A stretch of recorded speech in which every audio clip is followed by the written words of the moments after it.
Oh, okay. Lab coats. Anyways, so I've got this in there. I'll try to find a clip from the movie that I can play.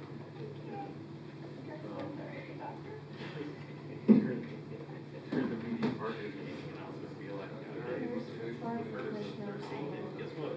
I gave the maps, there's a couple more of them.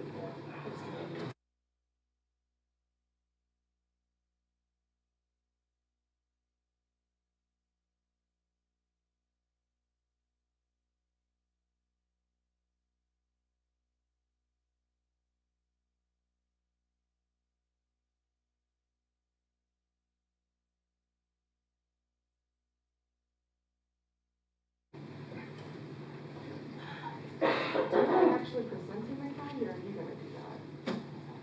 We can talk us through it. Okay.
Our staff meeting for October the 12th. Mr. Stoltz. Good morning, Vice Chair and President Commissioners. The chairman is out of town on county business, and Commissioner Lopez is actually on phone this morning, as well as County Councilor Mike Papoon will both be on phone. So we have 4 items today. We'll start off with a presentation from our emergency manager, Julie Stimson, about emergency notifications in time of of crisis. Just kind of a refresher for the commission on how that rolls. It's kind of been a little bit of a topic because of the water main break last week, so it's timely to bring her in, talk about that. Then very quickly, we'll talk about a BOCC calendar of meetings for the remainder of the year, and hopefully commission can give us some guidance on how they want to maneuver around the holidays with commission meetings and staff meetings, so we'll talk about that secondly. Thirdly, we would like to discuss, and our HR director is here this morning to discuss the holiday calendar for 2022. It is time to publish that and time for the commission to vote on that in the future. So we want to talk through how to handle specifically Juneteenth holiday, which is another federal holiday now. And then finally, we have a discussion at the end. Some commissioners have wanted to discuss a potential analyzation through a consultant of row office operations, and so we will discuss that last. So with that, Julie, I would ask you to come to the podium and give your presentation. Good morning. Good morning, Madam Vice Chair. Good morning, Commissioners. Julie Stimson, Sedgwick County Emergency Management. I just want to give a quick overview. I apologize, I don't have slides. This was kind of a last minute. But I kind of want to talk about what our mass notification capabilities are within the county. We have what we call the Integrated Public Alert and Warning System, or known as IPAWS, that has many layers of communication that we use to communicate with the community during times of crisis and emergency. Without getting too much into the weeds, this system is authorized. We're authorized as emergency managers to use this system through FEMA. There's trainings and there's authorizations that are given. So this is a very controlled system, if you will, on how and who we can communicate with. A lot of discussion recently was about Civic Ready, and that is a vendor that we use that helps us with our emergency notification. It's an internal emergency notification system that we use to communicate with our partners in times of crisis.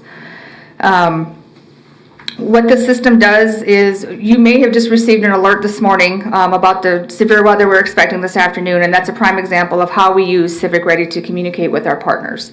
At this time, we do not have the capability for the public, the general public, to sign up to receive targeted notifications. That is the capability that we are projecting for fiscal year 2022. We've collaborated with IT, Emergency Communications, and our department to bring that capability to the county, but we do not have that capability at this time. So we rely on our partners, the media, traditional media, social media, to communicate with our public populations. There's a lot more I could discuss, but I just wanted to kind of give the overview of what we currently have in place, and that we do not have a form for the public to receive targeted personal notifications at this time, but it is coming in the near future. Okay, so last week when we had our water main break at 3:30, I sent an email to Tom and the chairman asking if this was going to be another toilet paper issue where people were going to wipe off the shelves. And that's what we saw. We saw people wiped off the shelves of water, and that left some in our community who needed it. They didn't have it. So I myself at 9:30 drove a case of water out to somebody who didn't have it, because I had one that I was going to deliver to my dad that I hadn't yet delivered to him. So my point of telling you this story is, in times like that, who are our partners? Are they grocery stores as well? Do we have the ability to chat with grocery stores about, I mean, this is 2 times now in a matter of 18 months that this has happened with supply. We did talk, we had developed a very good communication network with grocery stores at the onset of the pandemic. And it was past toilet paper, it was meat and supplies and just a distribution network. So we had a robust group then. I think Julie has the ability as the emergency manager to bring in partners of whatever the crisis would be. I don't know that we were as concerned, because we knew that this was a regionally specific issue and that water could come in from Kansas City, Emporia, all these other areas. But to answer your question, absolutely we have the ability to reach out and contact anyone who we see as a viable partner in whatever the matter is at hand. And we did for this, when we finally got details of what was going on, we had already reached out to KDEM as well to give them the heads up, because they also have the ability, if this would have turned into a disaster declaration, they would have been able to also help us provide water for our facilities. We just weren't at that point with this situation. Chairman, Thank you. Do you notify the Air Guard, because they have capability of providing potable water? And are they part of our notification process? Because they have a lot of other capabilities even beyond that. Right. For this particular situation, we were left out of some of the communication. So yes, we do have the means to communicate with the National Guard. We would also have to request things through KDEM as well, through active duty and the National Guard. But for this particular situation, by the time we had already received details, it was already being broadcasted out on the media, and there was a press release and things of that nature. So we did not send out that notification, because at that time it was being taken care of by the city of Wichita. Okay, but I guess my point is, we had the shelves empty of water, and we do have Guard folks that could provide potable water to the public, and we had a brewery that was providing it instead. So I don't know what our notification process is. In addition, when that water went down, McConnell lost potable water also. So that is a huge national defense concern.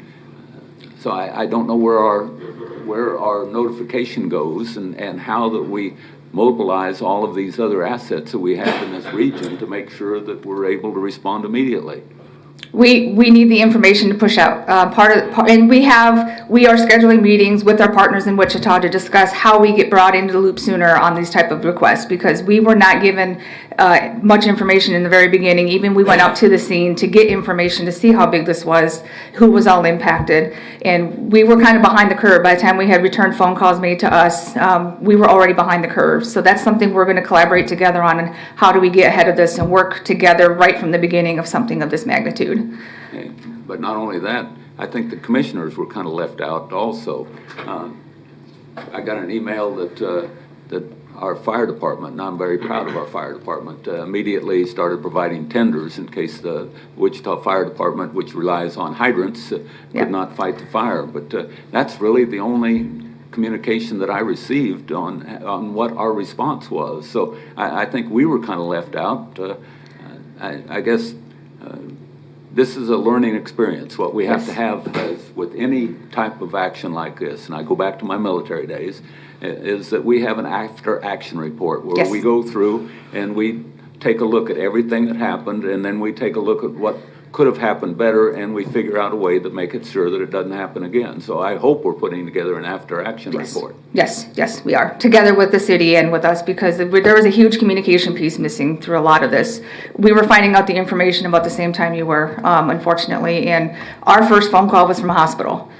And then we started reaching out to ask questions, and it was until the next morning before we finally got somebody on the phone to answer our specific questions. So certainly an after action is coming, and there's going to be some meetings on how do we get the early communication with all the right partners in the room. Absolutely. Okay, well, I appreciate it, and I look forward to seeing the after action report to see what we can do as a commission then to help you in your job as we move forward. And I will share, even our health department was left in the dark with some of this stuff as well. And they're part of this after action. It's going to be fire, it's going to be the health department and us, because we were behind the curve in receiving information. And we did not like that. These are learning experiences. Absolutely. And I have no problem with that. That's why we do the after action reports as we move forward.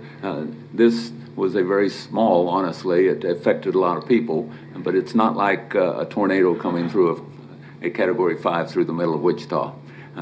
So if we can learn from this so we can prepare for others, that's what we're looking for. Yep, absolutely. That is our goal. All right, thank you. Yep.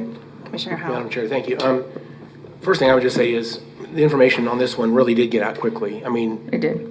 I got a text from Tom, and it seems like I turned on the radio or whatever. I heard everybody was talking about it immediately. So I don't know how quickly it got out, but it did get out quick. But I think so. In many ways, it did go well. But I think the downside of this is, to me, the lesson learned here that's not been said explicitly yet is, maybe I missed it, but when Wichita, they were obviously the first one to note that there was a problem.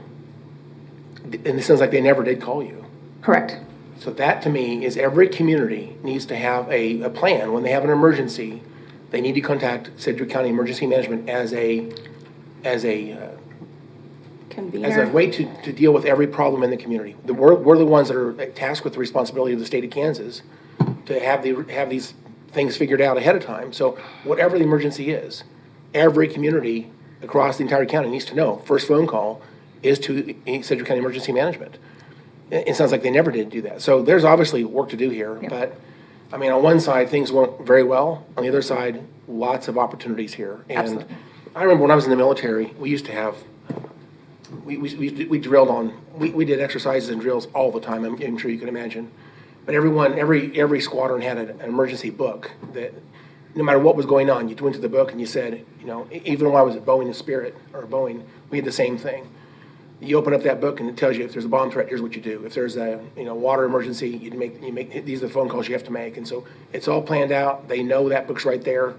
It's on the they talk about it, they exercise these things. But to me, the one thing that's missing is every community needs to know that phone call must be made very, very early, maybe first phone call in their emergency. And so the fact that they never called tells me we really have a big problem. And I really appreciate that point, because that is exactly what needs to happen. We'd much rather have a phone call and not need it to escalate than not be informed of the situation, where we can help collaborate resources and help communicate. You bring up a good point too, sir, about the plans. We are actually, as a county, in the middle of updating our local emergency operations plan, and this is a perfect reason why we have that plan in place, and we're working with our partners to update that plan, so this way we do have our playbook. So the timing of this is also right along with documenting things that we can do better, and this will be certainly something that we make sure that's in there and very clear with our partners. It would be good for us to have confirmation of buy-in. We talk to them. If they're not willing to accept that as their plan, then we need to know that. Mm-hmm. So, whether we talk to city managers and get them essentially to commit in some tangible way, and the city mayors ought to probably be part of that conversation, and possibly some city council members. But it's got to be something that includes a lot of folks from each city, each community needs to know that there is a plan, and they need to rely on that plan. So their very first question is, have you called emergency management? And they would say, oh yeah, let me make that phone call right away. This should be not just one person with that understanding. It should be the entire organization needs to know that.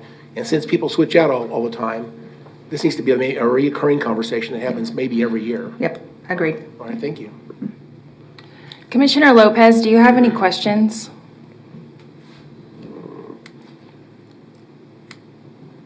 Sorry, I tried to get off silent to get a phone call that came in, and took me a minute to go off mute here. No, I don't think so. I appreciate hearing all of this, and I apologize. The last few days I've been kind of tuned out with Joe and his arm, so I appreciate getting caught up and hearing the conversation happening now. Thank you. Well, tell Joey we hope that he's healing nicely. I will let him know. Yes, thank you so much. Julie, thank you for being here today. I mean, since day one, you have been just absolutely fabulous with organizing everything. So I have no doubt that you're going to be on top of this and getting everything in order. So I appreciate, who knows what happened, but I'm sure that you'll figure it out. And I appreciate the work that you're going to do to get this situation figured out. But while you're up here, so can you update us on the refugee situation? Do you have any updates on that at all? Are we involved in that at all? I get a lot of questions around. We as a county are not directly involved. The International Relief Committee is still in charge, if you will, and we do have, I believe in the middle of the month, as early as next week, they're expecting the beginning of about 400 families to come to the Wichita area. The last I knew, the state of Kansas was expecting around 500. Wichita was going to be able to handle about 400. And there's several meetings between now and then as well that we're kind of just listening in on to make sure that we assist if we see an opportunity to assist. But right now, the International Relief Committee has this completely what they need in place to handle those amount of refugees. Okay, thanks, Julie. Yep, absolutely. Appreciate it. All right, thank you very much. Looks like we're going to talk about our schedule now. Yeah, let's shift the conversation to the commission schedule. And commissioners have been given a hard copy. And Commissioner Lopez will email to you a hard copy of October, November, December for the remainder of this year. And if commissioners have any conflicts with what they're seeing, and let me start with next week, for example. We have 2 commissioners out of town at KC work. So the meeting on the 20th has been canceled, but we will have a special meeting on the 21st at 9 a.m. to take care of some county business. Then, of course, the 27th is no meeting. That takes us into November, and we have meetings on 3, 10, and 17 of November. The 24th is the last Wednesday of the month. We do not normally have a meeting on last Wednesday, so that would be, we would not be having a meeting that day. That takes us into December then, and we have 1, 8, and 15 in December. The one that is questionable would be the 22nd of December, if the commission wants to have a meeting during that week. And then the last Wednesday of the month is 29th. We've done it both ways in the past, but usually we do not have a meeting during Christmas week. So we'll be pushing staff to get all final county business in to the commission by 8 or 15 at the latest of December. But sometimes you never know. You might want to have one last meeting for a holiday. So whatever the commission thinks best there, or if you see something on this tentative list that is you have a conflict of, please let's discuss it now. Commissioner Dennis? Thank you. Just for your information, I'm going to be out of town from December 21st through the 29th. But if you have something special, you can still have a quorum. I don't have a problem with that. Or if there's something that's critical, I can always come in by phone. Thank you. I don't have any conflicts, other than just a question around, I don't see Lindsay. Oh, there she is. Do we have any sort of ARPA things that we need to manage? No, ma'am. Okay. Because last year, I think we did have a special meeting at the very end. I guess I do have one question around redistricting. Like, is that set on the calendar? When would that take place? Mike, are you hearing that question? Yes, I did, Tom. That's entirely up. I think we had planned to go through the month of October and allow commissioners to confer with their citizens advisory boards. We need to come up with a schedule, but I'm assuming sometime in early November, one of the meetings in November, we'll come back and bring the redistricting to the commission. I still haven't heard any guidance from the commission about a special meeting, whether or not you want to have an evening meeting or a workshop, which will invite the public, but those are entirely up to the commissioners on how to proceed. I don't know if anybody else has had an opportunity to get with Jack. I haven't had an opportunity to get with Jack. My Citizens Advisory Board was canceled last night because of the Excellence in Public Service, so my CAB won't see it until the 8th of November. I don't know that I would be ready to vote on something right after that. So could we push it to December? Is there a reason that we couldn't do that? I don't know of any legal reason, Commissioner. I would like to have something adopted by the end of the year. But we could maybe one of the first meetings in December have a public meeting and have the commission decide at that point the final map. Is that a personal preference? Is that a law? What is your reasoning behind wanting it to be done by the end of the year? I have no personal preferences in regard to this, Commissioner. The law doesn't set an exact date of when the commission has to adopt a plan. Obviously, it's to be as soon as possible, but just to allow candidates to get petitions or do other things, I think just past history would say that we do it prior to the beginning of the year. Actually, we generally do it much earlier than this, but because the census came out so late this year, we got started late. But I would certainly recommend adopting something in early December. So we talked about a town hall. Is there a way to have that scheduled so that all commissioners can hear anybody from any citizens advisory board or any citizen at all in one setting? Yes, we've said several times, the commission has the authority to set a special meeting. You can do it in whatever format you want. It can be an evening meeting.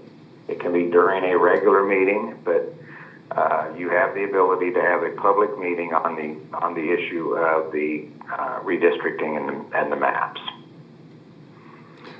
Well, I only speak for myself, but I would be in favor of hosting an evening meeting for the public. I don't know how the two of you feel, or Sarah? I had this at my last Citizens Advisory Board, and had legal there, had GIS there, and honestly, there were very little questions.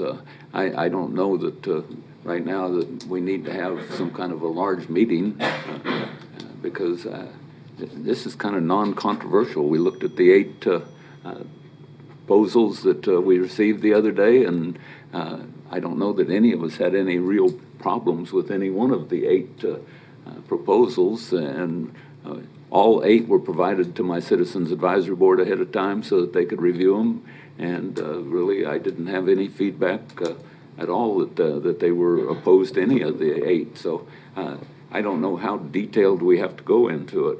Thank you. Well, with all due respect, your district isn't losing 4,500 people like mine is. So I think it's important that we pay attention to the shifting of the map to ensure that, I mean, to the point you made about Mays, what if there's parts of the district that don't get to vote for 6 years? But isn't that why you have a Citizens Advisory Board, to find out what their needs are rather than bringing it out to the entire group all at once? Right, but not everybody can attend that. And they can all attend a town hall? I just think it's important to give an opportunity. This is a big decision for the next 10 years. Are you okay with just having one and done meetings? I've seen nothing controversial at this point. I'm not saying there's anything controversial. I'm saying this is a big decision that we should give an opportunity for the community at large who doesn't attend regularly a Citizens Advisory Board to hear from people. Well, I posted it in my newsletter that we were going to discuss it at the Citizens Advisory Board. We gave a link so that they could attend the Citizens Advisory Board, and I've seen almost no feedback.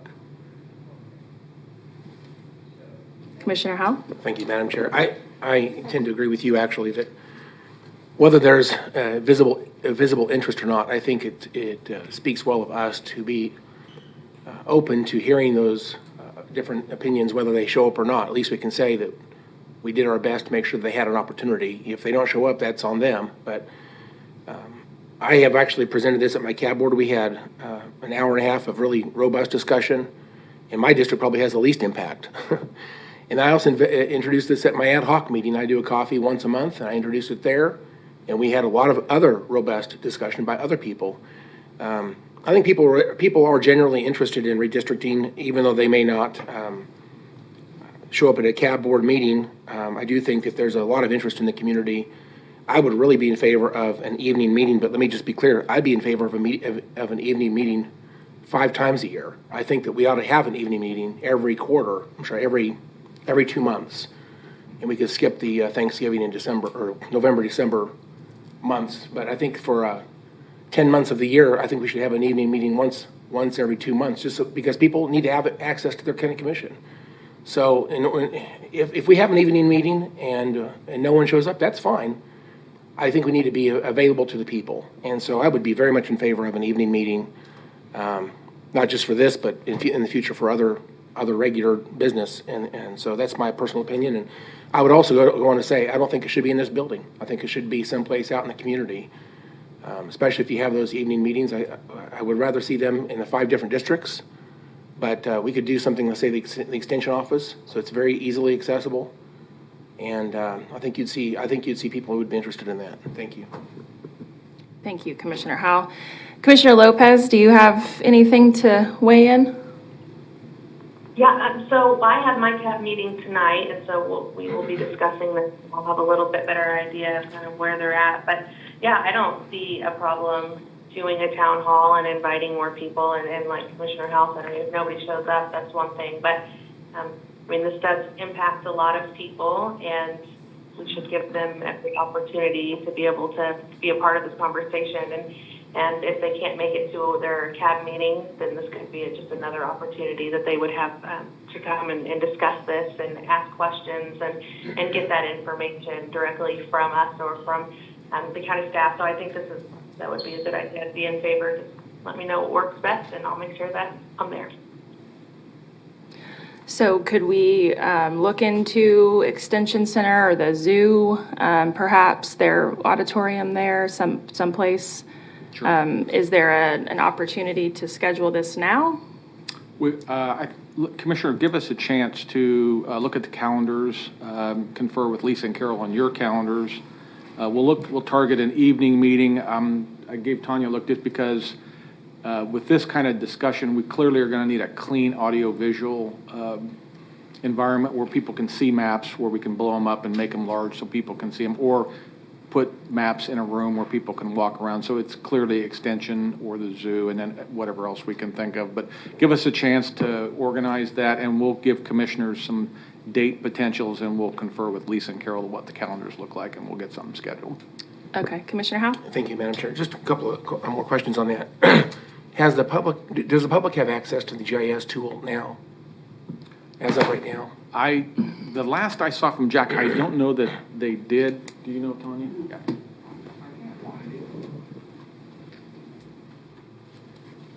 I might have Nicole help me on this, but yesterday we put this on our website. So if you go to the Sedgwick County website, right there at the very front, there is a link, and if you click on that link, she's kind of walking through this, but if you click on that link, you should be able to find it, and then the 8 maps are on there. But the tool where you can actually click on the precincts and see the population and the boundaries of each precinct, is that live for the public? Let me have Nicole, she's shaking her head yes, so let me have her kind of walk through this. So this is not the internal, this looks like this on my computer, but I was told this wasn't available for the outside, so I don't know. I know I can do this in my office. I'm just curious if the public can do this from their home. Okay. Yeah, the public should be able to do this. This is our website, so they should be able to walk through this. Okay, that does help. And I'll just say also, some of these CAB boards, people may not realize that they can come and publicly speak at the CAB boards, but some of the CAB boards also limit their number of minutes. I just think that, again, I kind of like the informal meeting. And let me just say this: if we do have a public meeting, it doesn't have to be a formalized meeting. You can simply just say a presentation on every redistricting, and commissioners are invited to attend. They probably will show up, but we don't necessarily have to do anything there other than just present it to the public. Let them engage the information. I think that this can be a community meeting that's really for them. And if commissioners don't want to be there, I think it's an option. So. Can you send us a link? Sure. To this? Yep. Okay, thank you. So you'll get back to us with potential dates, and we'll get that on the calendar? As soon as possible, sometime hopefully next week or two. Okay, so once that's been decided, we'll push out communication to press partners, on our social media channels. Okay, thank you. Okay. And while we're talking about days on the calendar, I'll have Sheena come to the podium and just kind of talk through what the process is for calendaring holidays for the upcoming fiscal year, and of course the discussion of how to handle the Juneteenth holiday. I think we need some guidance from Commission on how you want to manage that. So, thank you. Good morning, Commissioners. Every year we come to the Commission and pass a resolution for the holidays that we will observe in the upcoming year. As you recall, this past summer, President Biden signed in an observance of the 12th federal holiday, which is Juneteenth. And I have been asking Tom, who I know has spoken to everyone on the Commission, what the preference would be for the Juneteenth holiday as we prepare to move forward with our 2022 holidays. as Sheena and I have talked about this, we were just kind of rolling options. One option would be to just add a holiday, and there's cost with that, which Lindsay is here and ready to talk about. There's dollar cost to that. The second option would be to substitute a holiday, and as I just looked at the existing list, President's Day or day after Thanksgiving, you would swap one holiday for another. And then, Sheena, could you talk about the concept of floating holiday as a third option to consider? Yeah. There are some organizations that implement floating holidays, and what that essentially is the holiday can float. So it is up to the employee to choose when they take that floating holiday. The difference with that is that it does not carry over from year to year. So if that holiday is not used during the current calendar year, then it is lost for those employees. But again, it would be at the employee's request, and then of course management would have to approve that use of that floating holiday. So there would be fiscal cost to that option as well then? We would pay them. It'd be very similar to what we're doing. We would lose productivity for that employee for a day.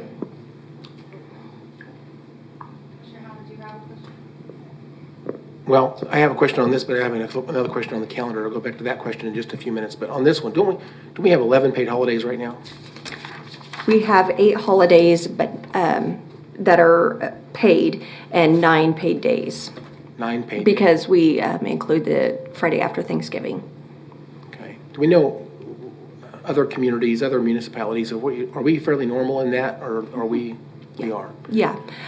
Johnson County just recently, I believe it was 5 days ago, that they approved Juneteenth as a holiday that they will observe. As we talk about this, I know that it's probably fairly controversial, but some people would like to see Christmas Eve on this list of consideration. A lot of organizations do Christmas Eve. I know that we don't here, but that's generally not a very productive day anyway because people are focused on Christmas, I guess. But in terms of if we're going to discuss adding a holiday, I'd like to know what options we have to consider, what other holidays we might want to consider, and as well as what options we would have for taking some days off. I know, for example, President's Day may be a day that we may not want to have that on there. Maybe we give up President's Day for something else. But again, if government generally shuts down on those days, does that impact us in our operations here? If, say, the courts were shut down on President's Day, but we're not, for example, does that cause conflict between if the entire government is not in sync with itself? It seems like there's going to be problems with that. District Court shuts down on Columbus Day and observe a holiday that we still return to work even though our building's closed.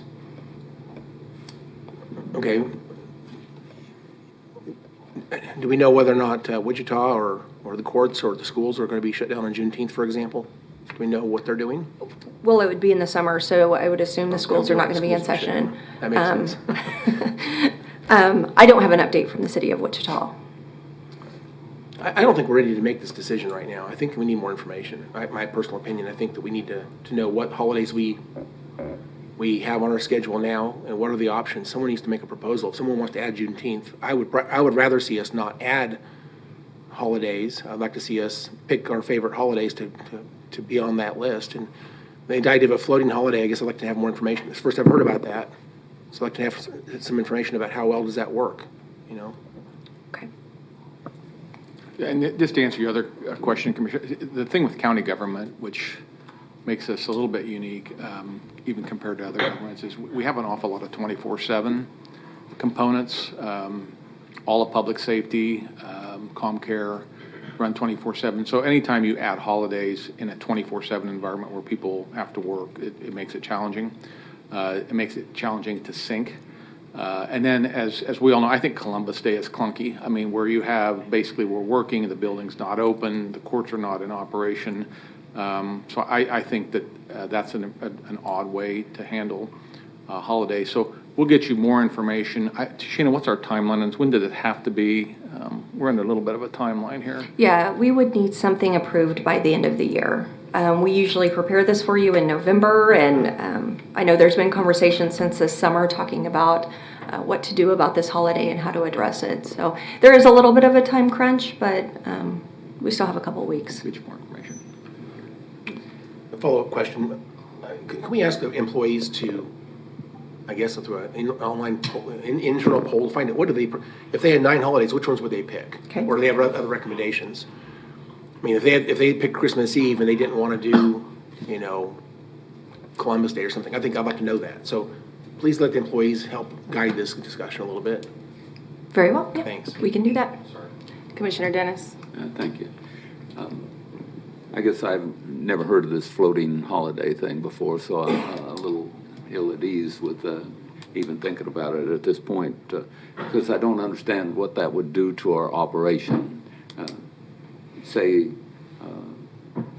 we have a whole group of people in one department that suddenly decided that they wanted to take one floating holiday. That would seem like it would kind of screw up all of our productivity that day on that department. If you can envision it, it's almost like a personal day. So we would treat it as if someone was requesting vacation. We'd make sure that our operations were continuing for that requested time. But again, the difference between the floating holiday is that wouldn't carry over into the next year. But if you got 10 people in a department and 9 of them decide they want to take a personal day, that would kind of hamper our ability to do any work that day. Yeah, The manager would have to decline some of those requests. But your point is well made. So let's take the sheriff, for example, where he has a detention facility to run. He has a shortage of detention officers. And now if we put a floating holiday out to him, that's another day in a year where he will have to manage a schedule. People will be allowed to take off that floating holiday, but it's probably 1 at a time versus the 9 at a time. He would not allow, he has to maintain operations. So he could only allow off what he could allow off and maintain operations. So it would be 1 or 2 at a time and not 9 or 10. So, and I think you could extrapolate that to corrections and EMS, fire, 911, comm care, so. Okay, my other question then is, if we add a holiday, what is the cost of that? Because as soon as we add a holiday, then everybody that has to work, and we have a lot of departments that have to work, will suddenly have to start paying time and a half for each one of those departments. We've got lost productivity from those that aren't mandatory 24 hours. So what's the total cost? So obviously, you're paying folks not to come to work that day. So there's a lost productivity cost because we're essentially paying all of our folks who are entitled to holiday pay to stay home. So there's that cost, but then there's an actual cost for the people who show up to work that day. So all told, if we look at both of those categories, it's just at $570,000 for wages alone. Remember, we pay payroll taxes of around 23% on average as an organization, so that would be an addition. But if you're just looking at those folks who actually show up that day, our HR and payroll folks were able to pull information that showed that for the Memorial Day holiday, we spent $91,000 in actual wages paid to those employees who showed up that day. And again, then we'd want to add those payroll taxes. So that $91,000 is a portion of that overall $570,000. So if we added Juneteenth, for example, it would cost us $570,000 plus 23% of their taxes on top of that. Yes, sir. Well, that's a heck of an extra burden that we don't have in our budget right now. Okay, thank you. That's all my questions. Commissioner Lopez? Thank you. How many federal holidays are there total? And do we observe all of them? There are 12 holidays total, and we do not observe all of them. We do not observe Washington's birthday, Juneteenth, as a paid holiday, I should say, or Columbus Day or Inauguration Day.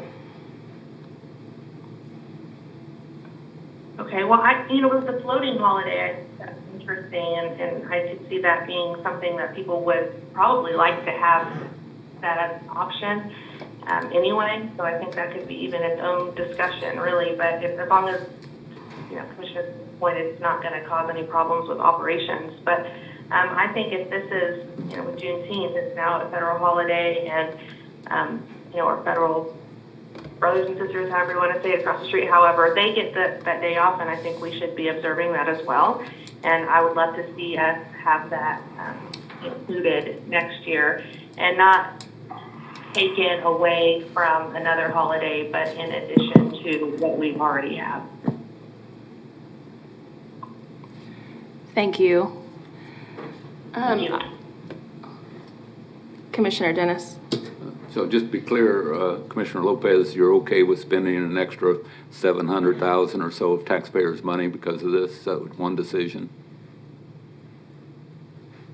Well, I think, it's now a federal holiday and we should be observing that. And so I do think that we need to look at the best way to make that possible. And so if that means we need to readjust a couple of things, I'm not saying that today we have to say this is what it's going to be, but I would like to see how we could make this happen and where we could get that money from so it's not just an addition to. But I do think there's things that we can do. I mean, we are able to have people come ask us for money for different things, and we're able to figure that out. And I would imagine that we would be able to figure this out as well, because it is an important holiday, and I think that we need to observe it.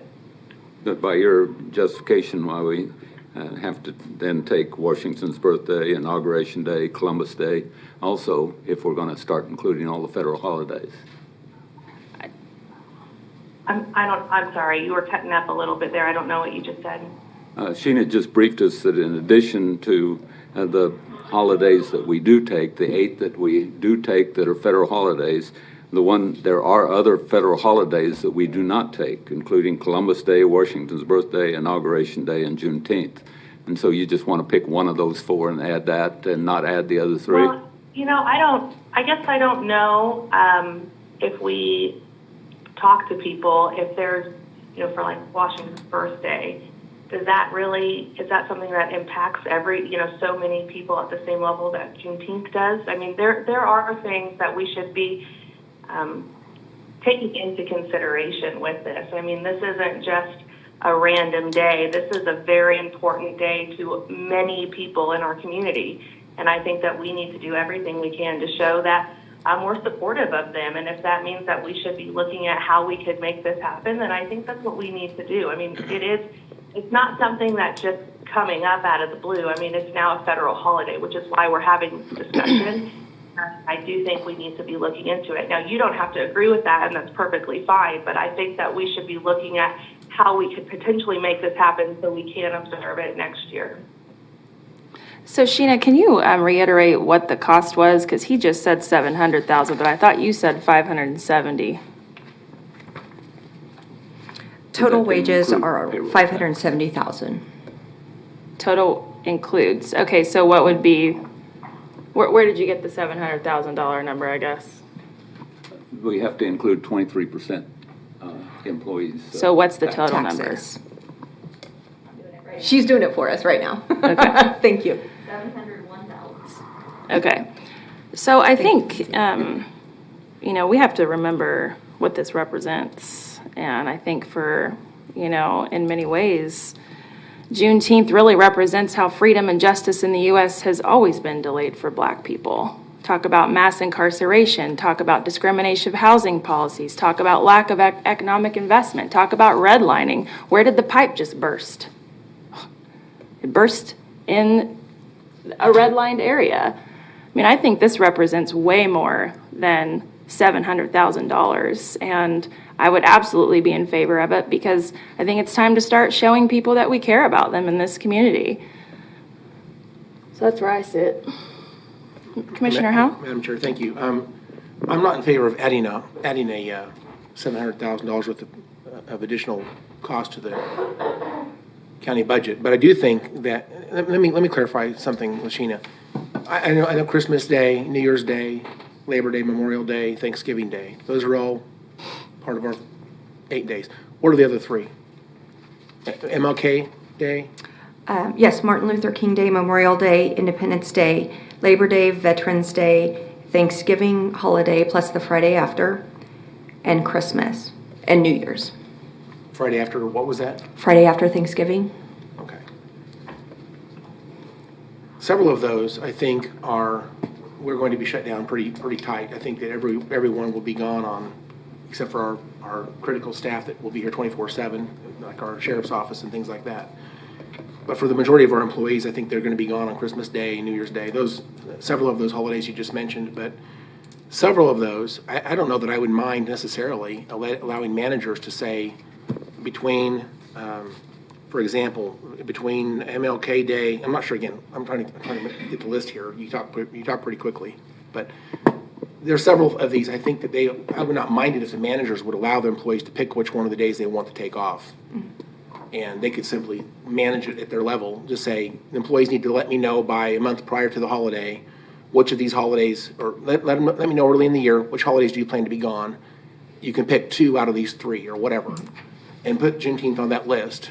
And again, several of these, I don't think we ought to allow them to pick. If they want to work on Memorial Day, that's not going to work because the entire community shut down on Memorial Day. And same thing would be true for Independence Day and for Christmas Day and New Year's Day. So several of these I don't think we can add to that list. But several of these are somewhat discretionary, where some businesses are open and some businesses aren't. So I think for those types of holidays, MLK Day is a great example. I think we should let the managers manage it. Let the employees sign up early in the year and say, out of these options, I picked these 2 days or whatever. Let them know what options they have and let the managers manage it. To me, that's the most gracious way to move to let this happen, and it doesn't add cost to the county. We're going to pay the employees a year's wage, what we budgeted anyway. So I'm not adding any cost to the county. I'm simply letting the managers and the employees work out what days are most important to them. To me, that's the most gracious solution to this. Thanks.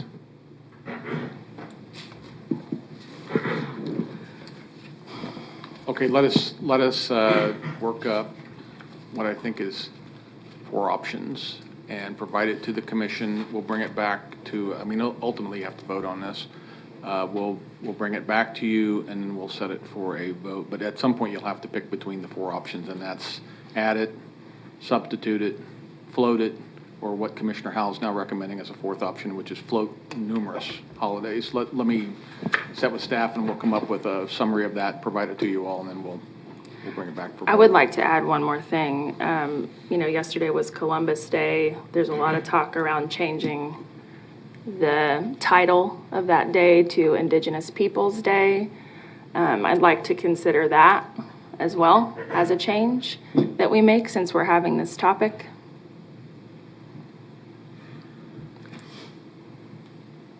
Any comments from my colleagues? I would be in favor of having that conversation as well. We're seeing that happen just about everywhere. The city yesterday had a proclamation as well. So it's a conversation that I think we should have. I guess I'm not ready to make a comment on that yet. I understand the controversy. I'd like to think about it and talk to some people and find out. I'm not ready to say one side or the other right now, but I understand the reasons why, and I just need some time to think about it. Thank you.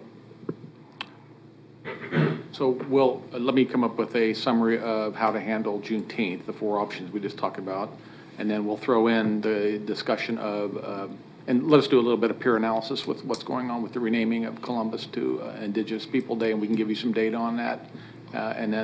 But again, we'll have to make a decision before end of year so we can post a holiday schedule for the employees. So we'll get back with you on all this.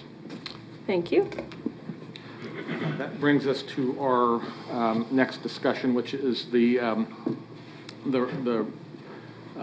discussion of a consultant or an analysis to come in and look at operations of the clerk office, the Register of Deeds office, and the Treasurer's office.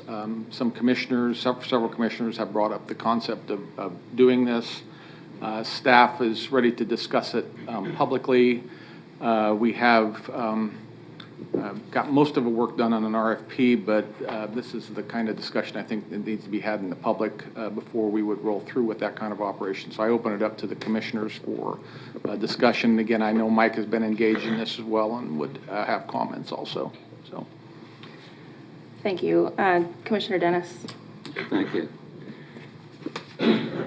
I've done a lot of thinking about this in the last several months, and so I want to start out and be clear that as I was advocating for a charter commission to look at, we had no intention at that point to look at reorganization. Honestly, it was an oversight from our previous county councilor to add the charter commission when we became an urban county, and we were just trying to clear that up. The one thing that I hoped we could get out of the charter commission was to look a little more in depth at the fire consolidation. However, as we were working through that legislation, there was major pushback behind the scenes from some of our elected officials here in Sedgwick County. And that puts up some red flags to me on why that there was such a major pushback from other electeds. Because we did everything in open meetings. Our entire legislative platform was conducted in open meetings. We discussed it time and time again before that we finalized our legislative platform. As we finalized that, we had received no feedback from any of the other elected officials that there was any concern. And our commission has an obligation to look at efficiencies. If we try and go back and try and fight for that charter commission at this point in time, I see no possibility that it's ever going to pass. In addition, after reviewing some of the things that I've seen from other counties with the charter commission, I guess I've got a little concerns about even using one at this point in time, because they have to meet every 10 years. We have virtually no say in what that they can bring to the voters. So I really think that the ultimate responsibility for saving money in this county lies with the county commission. Our county commission and our county manager constantly looks at the department's offices and regularly conducts audit operations to ensure efficiencies in county government. This is what we hope to accomplish following an independent auditor to come in and analyze these offices. As I said, Sedgwick County is always looking to cultivate new ideas and ways to operate more efficiently with our citizens. It's come to my attention most recently that there are possibilities for us as a county commission to do just that by conducting an analysis or study of the county treasurer, register of deeds, and county clerk's offices. It is my hope that an RFP will examine several key components to include duplication of services, a cost savings analysis, to consider whether or not we're making the best use of taxpayer dollars. And that's what we have to do every single day, is how is the best use of taxpayer dollars? Or whether consolidation of the county operation makes more sense and efficiencies of government offices within each office, or if it doesn't. In the 1990s, commissioners were faced with the same challenge and looked into the possibility of consolidating these offices. I don't think there's any harm in looking at the process to see if in 2021, if the process is still working for our citizens. Sedgwick County is one of the larger counties in the state, and we're operating under an antiquated set of statutes designed for smaller counties. Wyandotte and Johnson County have gone through the process of consolidating row offices, and I think it's time that we look at the possibility and whether that process will work for our community. This is just a first step. It's not a vote on a decision to eliminate any of these elected offices. However, it's an in-depth look into whether these offices are working to the level needed by our citizens today. After the analysis, we'll ask for public input. We'll hold open meetings. We'll have public comment to find out what the level of the understanding and to see if the public agrees with any kind of recommendations that might come out of an RFP.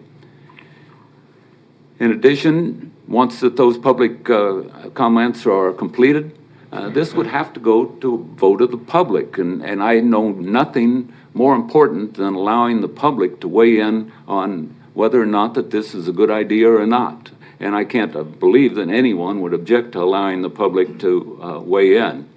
So it's my hope that my fellow commissioners join me in supporting an RFP to look into inefficiency of government, duplication of services, and cost analysis, all aimed at determining if we are using taxpayers' dollars wisely. I don't think there's any taxpayer who would object to an open and transparent analysis on the cost of government. At this time, I'd ask Mike Papoon a couple questions. I think he's on the line right now with us.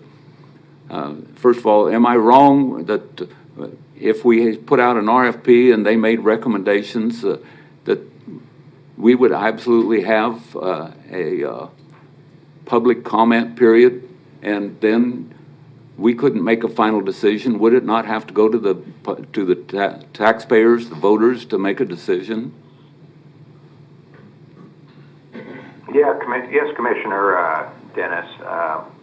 The statutes before, I mean, obviously today all we're talking about is going out for an RFP, and I know the county manager doesn't want to invest or spend taxpayer money without commission approval for such a thing, but this is only the first step.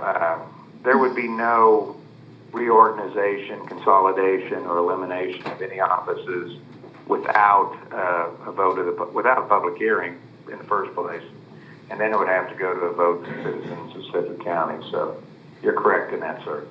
Okay, and as the statute is written, say that we decide, well, we'll go back and try and get something that I doubt if is possible, but go back and try and get the Charter Commission moving. That would delay this for at least a year. What is the timeline if we do want to bring this to a public vote? When would that have to happen?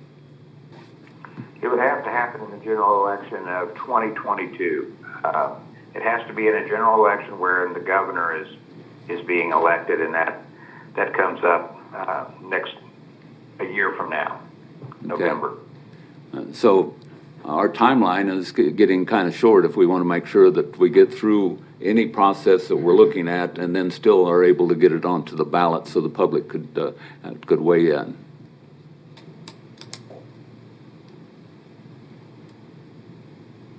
Still there, Mike?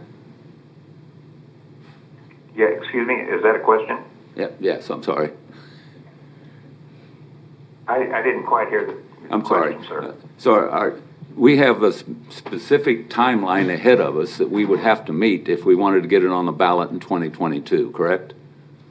Yeah, that's true, sir. And this is just the first step. You may get this report and decide that you don't want to move forward, or you do want to move forward, but certainly this is the first step, and there is unlike the discussion earlier about redistricting, there is a deadline in this case, and that will be when the election commissioner needs the question for the ballot, and it has to go on for November of 2022. Okay. And one final question. I know there's been some comments that we ought to just go back and try and fight for the Charter Commission. Again, I've made my concerns about using a Charter Commission. If we try and go back to the legislature, what do you think the chances of getting, 67 votes in the House to be able to pass this thing? Well, and I've been talking with Mr. Watkins, our lobbyist. We don't believe at this time that it's very likely we can get the Charter Commission legislation passed this year or in the next legislative session. And one of the reasons, I think, is that Johnson County is having some of their own issues with their Charter Commission.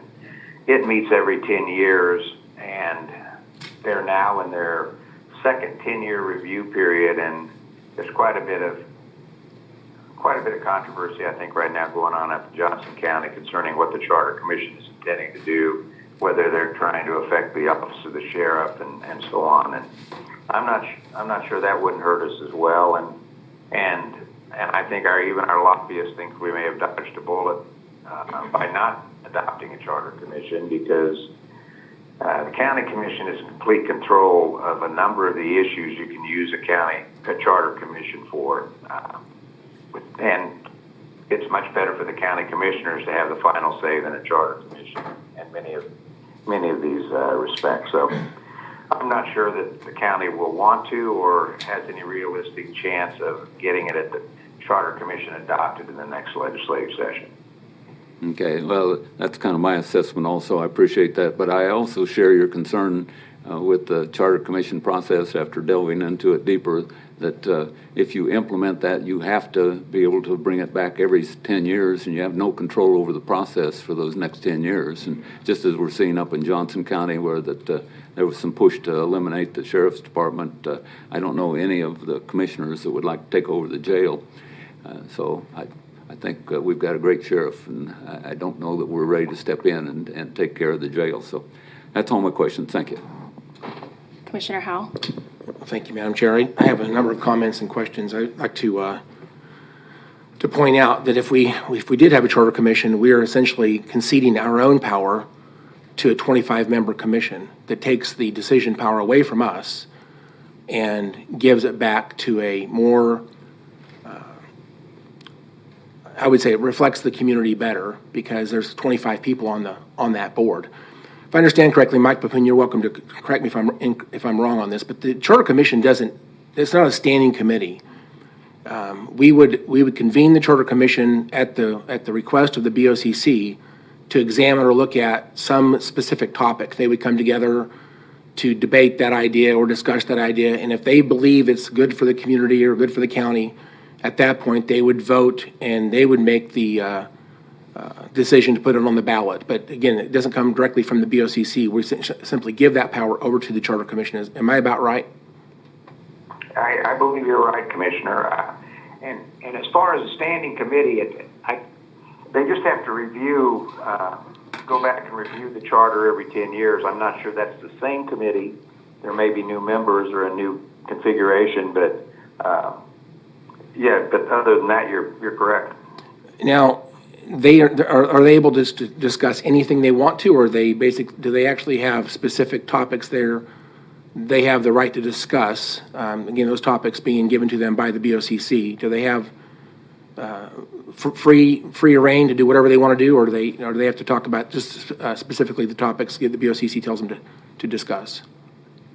I'm happy to look in that in more detail. My understanding is they can look at topics that the commission wants to be addressed, but they have free reign in looking at other topics as well, or other forms of government for the county. Yeah, well, that's not my understanding. I believe that they have specific topics that they're given to them by the BOCC, and they have to stay on those topics. But maybe I'm incorrect on that. So we need to learn more about that part of this. And just for anybody who's listening, I want to make it kind of back up in our history. Was it 2018 we had urban area designation status given to the county by the legislature? It was in 2018, I believe. I believe that's the year. Mike, I was waiting on you. That's my recollection too, Commissioner. And in other places in the county, and other places in the state that have received urban status, they did get a charter commission option. You know, one thing I think that was misunderstood when we testified in Topeka, it seemed like it was misunderstood, at least by the legislators and possibly by some of the commissioners. But everything that the Charter Commission has the authority to dabble in, the BOCC can do that directly. It doesn't require a Charter Commission for us to do some of these things. For example, if we wanted to go to 7 districts, for example, or if we wanted to go to nonpartisan, if we wanted to change the structure of the county government in some way, if we wanted to eliminate the row offices and put them under the county manager, we would have the right to vote and push those things out to the electors without the Charter Commission. So, regardless, the Charter Commission doesn't create those opportunities. It simply creates a different process for those things to be considered. Now, if I said something wrong in my comment on that? The only thing I might correct you on, Commissioner, is I'm not sure that there's statutory authority right now to go to nonpartisan elections. Okay. And in Johnson County, they have a countywide elected chair. I'm not sure that there's any statutory authority to do that. But most of what you said is absolutely correct. Many of the things from fire consolidation to expansion of the commission to consolidation or elimination of elected offices can all be done by the commission at this time under current statutes. I'm glad we're talking about fire consolidation for just a moment. And again, this Charter Commission doesn't create that opportunity. If we were to do something, related to fire consolidation, number one, everybody who's being consolidated has to want to do that. No one is consolidated against their will. So if Wichita and Sedgwick County wanted to come together and create some larger department, we could do that, but it would require buy-in by both governing bodies. It isn't something we can push onto a city, especially since they have constitutional home rule. So the idea of consolidation is not created this Charter Commission doesn't create that possibility. It's simply another way to possibly discuss some of these issues. But even if the Charter Commission wanted to do this, they're only dabbling with county structure, not city structure. So they could not force a consolidation vote. Okay, they would not be able to do that. They only have the opportunity to change how Sedgwick County government is structured. Am I correct, Mr. Papoon? Yes, you are. Okay. So consolidation is really kind of a misnomer then. So that's really not the reason to do a Charter Commission. When we testified in Topeka, one of the legislators, I was in the room, and one of the legislators asked the person testifying, what kind of things can you do with the Charter Commission? And the answer was, well, we could do what Johnson County did. We could take the row offices and put them under the county manager. That's a true answer. So again, we could do that through a Charter Commission, but what wasn't said was we can do that without the Charter Commission. But that answer alarmed some people because they thought there's an intent on the table to do exactly that. And that caused a lot of anxiety and concern, especially by the people who manage in those offices. And they thought there was an intent by the commission to actually go and make that happen. I believe that it was not understood by some of the folks that we could do this without the Charter Commission. And I think that history is important because that caused, that discussion that day caused a lot of opposition amongst the legislators. They like having these offices represented by elected officials. And you talk about let the people vote. I love that phrase, let the people vote. Let the people vote to change the structure of county government, to put some office forever under the leadership of the county manager. No offense to Tom, he does a great job. But make these administrative positions, rather than let the people vote every 4 years for whoever they want to run those offices. I think let the people vote. They vote now. In fact, if you look back, I don't know the history of this exactly, but I assume that people voted at one point to create the structure we have today. So let the people vote. I agree. They have the right to vote on whoever they want to run those offices every 4 years. And there's a huge political battle that goes on in this community, and people have a right to vote every 4 years for whoever they want. And those offices that are led by those elected officials have to make an argument to the people they're doing a good job. They're efficient, they're effective, they're doing the thing they're required to do as an elected official. Last budget cycle, they all came in here, each one of them, and they talked about efficiencies and effectiveness and things they've done to make their offices better. And I was very impressed. Go back and listen to the budget hearings of our next year's budget and listen to what they said. Those elected officials are doing a good job. So I don't see a reason why that is part of this discussion today. But based on the misunderstanding, some of those folks that oppose that, and again, this bill is sitting below the line in the Kansas House. It can come above the line and be passed very easily. Now the question is, what's it going to take to get it above the line and pass this Charter Commission? Well, the very first thing I would say is the row offices, the leaders in those offices need to clarify: are they going to support and lobby for their passage, or are they going to continue to oppose the Charter Commission? I see that they're in the audience, and I have a few more comments, but I would like to just ask, if you want to speak to that, please do. Would that be okay, Mr. Manager? Let them, if they want to speak.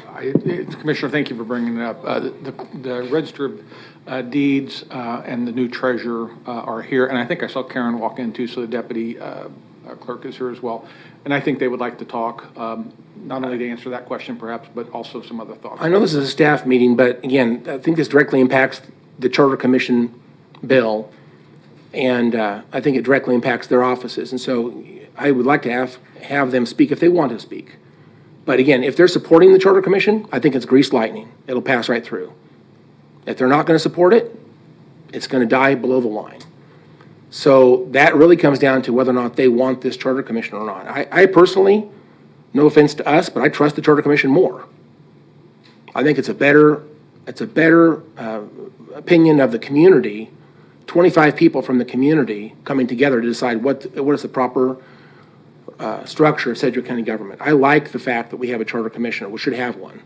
Now, what's going on in Johnson County right now, I do believe there's a effort by some folks up there to move the sheriff to an appointed position. One thing about sheriff's officers, in my opinion, the greatest call of a sheriff's officer is to defend the freedoms and the constitutional rights of the people they serve.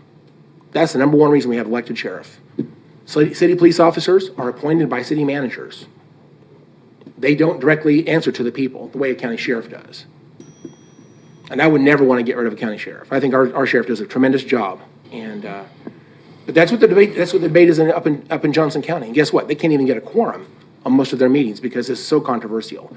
The Charter Commission has, in my opinion, put a very, very healthy debate in that community. They're understanding exactly why they want an elected county sheriff. And I think the Charter Commission is performing exactly what it needs to do there. I don't think they're going to see that on the ballot up in Johnson County. Now, Mr. Manager, you said you've already written an RFP, or someone's written an RFP.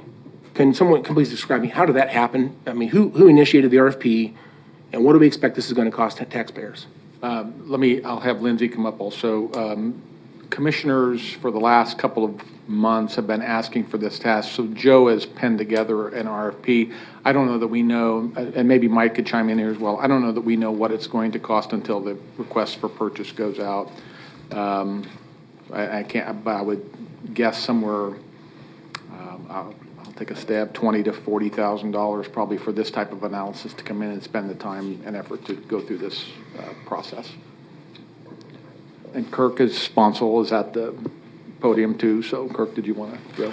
Yeah, and certainly I'll defer to Mike Papoon on the process of this coming about. I just have been more involved in kind of the tail end, looking at some of the considerations for the RFP. Some of that consideration would be in terms of overall, we'd be looking for a consultant maybe with expertise in staffing analysis, organizational and management analysis, increasing systematic efficiency, process improvement. And so the initial thought was maybe this would be an overall review of these departments of the Register of Deeds, of the clerk's office, of the treasurer's office, in terms of overall efficiencies and redundancies, both within those departments in comparison to other departments within the county, in comparison to each other. So we'd be looking overall at that, be looking potentially at recommendations of whether or not an appointment structure would be preferable over a continued elected structure, whether or not there should be some consolidation between departments overall, whether or not there should be transitions in duties or roles. I really can't give you an estimate of how much this would cost overall. That's part of what the RFP process would dictate. I think that we need to decide whether or not this is what we want as commissioners, regardless of a staff study on these things you just mentioned a minute ago, because I think this is really fundamental, that these offices are separate and elected for a reason. The Register of Deeds keeps track of the property that we own. It's a very, very important position. And you think you have a title to your property, hopefully they've got hopefully that's under their care and they're keeping track of that for you. Because if they don't do a good job on that, you may have trouble proving that you own property. That's an extremely important position. The county treasurer is handling billions of dollars. It's incredible amount of work that's being done by the treasurer's office. What an important position that would be. And again, I know that I don't know as much about the clerk's office, except for I do know that they have a very important job. It's very technical. They file tons and tons of documents that are important to the entire community. It depends on that office to do their job and find those documents when they need them. So these are such important offices. If we put this, if we simply find efficiencies and somehow these things don't work well, that's a problem. So again, I would argue that whatever efficiencies might be gained, it does create additional risk. And the people themselves in the community we serve I think this is political. In other words, it's a policy choice. It's not about the money. It's about who do you trust to manage these big levels of government.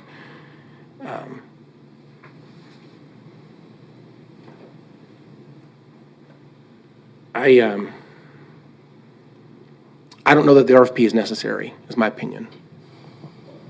I think we need to, that to me is not going to be a very compelling document, no matter what it says. That's not the compelling reason to do this. So I'd rather not waste the money on that RFP. But we need to decide if we want to go forward or not. Let me ask you one other question, Kurt. Is there a resolution that's prepared for us to put the row offices on the ballot in November 2022? Is that resolution in existence right now? I have not, as in specifically written out, ready to go for Sedgwick County. I have not written a resolution, and I'm not. So no one's requested that? Manager Mike Papoon, has anybody requested a resolution to put the row offices on the ballot in 22? I'll answer from the manager's office. I don't have any knowledge of that. Mike, do you want to respond to that? I'll answer from the county commission. We haven't prepared any resolutions to that effect, Commissioner Howell. I might also go back to a comment Tom made. If the RFP comes in above what the county commissioners want to spend, or the county commission or the county manager want to spend, we will just continue the process at that time. I mean, we don't have an estimate of how much it'll cost. If it's too expensive, maybe it isn't worth it. We can have this discussion again. But at this point, all we're talking about is an RFP. Okay. Along with that, maybe. And actually, Commissioner Howell, one of the aspects of the RFP and the consultant will be looking at Johnson County's model to determine whether or not they're accurately handling the millions of dollars that a treasurer would handle. They're accurately filing deeds that the Register of Deeds would be doing. Obviously, if they're not sufficiently doing those tasks, the commission can feel very comfortable that we need to stay with the existing system. That was my next comment. Thank you for saying that. I do think that while we have this discussion, we need to look at Wyandotte County and Johnson County to find out before and after. Is there any evidence to show that they became more efficient, more effective? And what are the pros and cons of their decision? How's it turned out for them?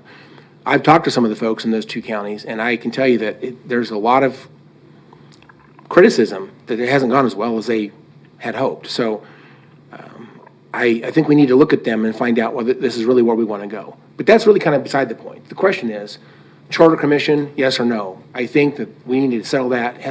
This is not about the row offices directly. This is whether or not the Charter Commission is a better choice for us. And the only thing that's really about row offices right now is the RFP. And again, to me, there's no matter what the RFP says, I think I already know that I'm not going to support that effort, because I think that the people that are running these offices and elected officials answer to the people directly is the best form of government. And it's fundamental. And so I just can't support the idea of changing that. So thank you, Chair. Thank you, Madam Chair. Commissioner Dennis.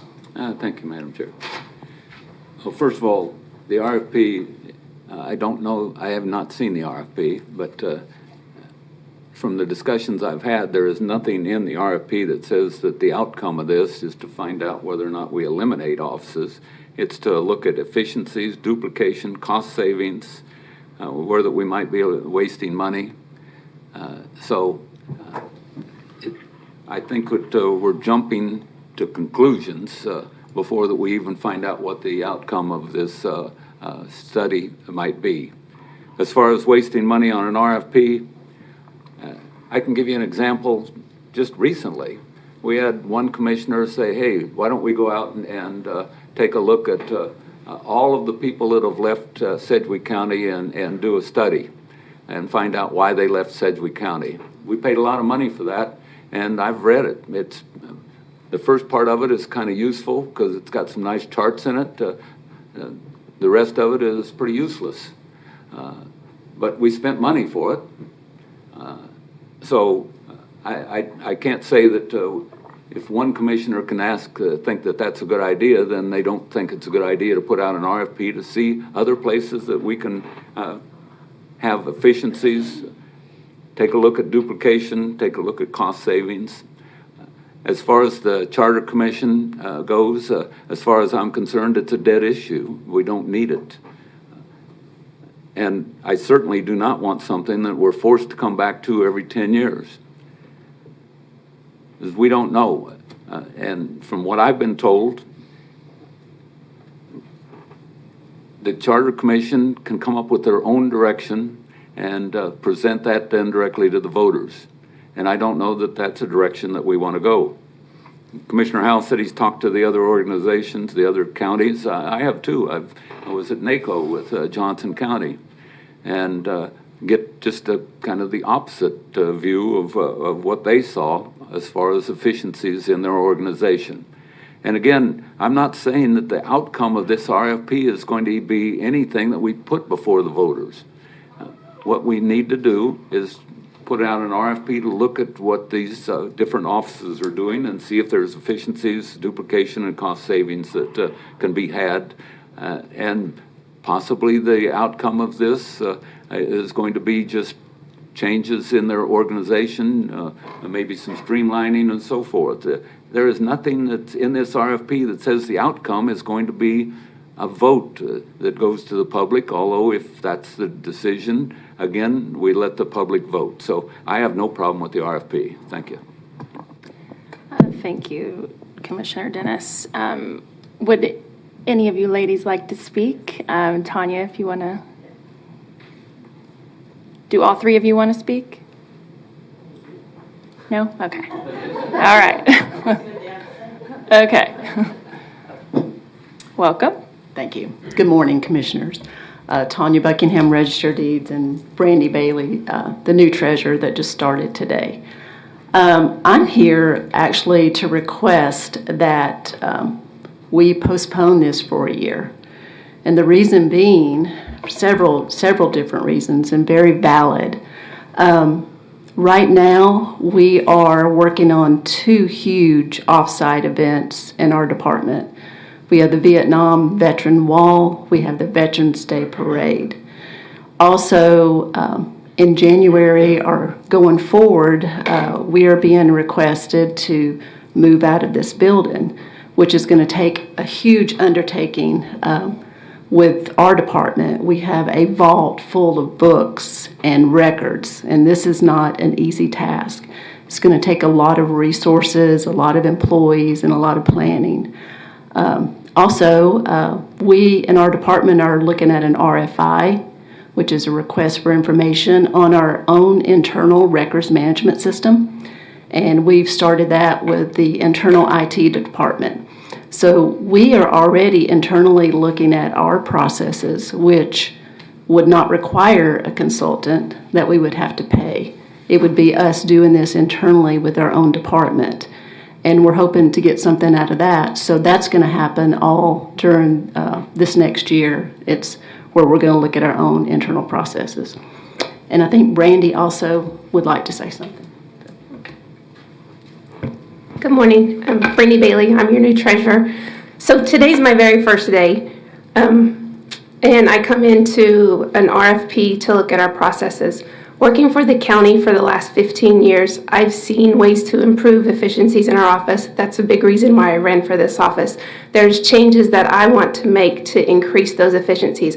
I too would ask that we delay this for a year. Give me a year during the tax cycle to go through every single one of our processes and understand exactly what we're doing now and how we can improve that. There's many things, like I said, I do want to change. I see room for improvement. I see where efficiencies could be made. And like I said, that's one of the big reasons I ran for this office. Thank you. I think, though, what you're asking is to delay for 5 years, because this has to go on a gubernatorial ballot. So if it doesn't go on next year, then it wouldn't be able to be put on one for the next 4 years. Is that correct, Mike Papoon? Yes, it is, Commissioner. So that's essentially what you're asking. Would you agree with that? I guess essentially, but I would ask that we hold off on doing the RFP for at least a year, though. Give me time to look at the efficiencies that could be improved. And I understand that, yes, it has to go on the gubernatorial ballot. Yeah. Okay. Thank you for that. Commissioner Howell. Yeah, thank you, Madam Chair. Again, I don't know if the RFP is really the most important thing here, but I can say do we need to know the date by, what's the deadline date for putting a ballot question on the November 22 ballot? Because that really is our that's our deciding thing. It's September 1st. September 1st of next year, of 2022. You should confirm that with Commissioner Elections. So we have the majority of, we almost have a full year then to discuss this and to learn more. May I suggest one option is to continue to work the Charter Commission, and if the legislature doesn't pass that, then we have the option still to put this on the ballot in November 22 election cycle? Go ahead. You asked the date. I believe the date's September 1st, but you should confirm that with 22. Commissioner of Elections. Yes, sir. Okay. And if you don't mind, since you said that you're not sure what happens in the clerk's office, and yes, the Register of Deeds does hold all of the deeds for the entire county.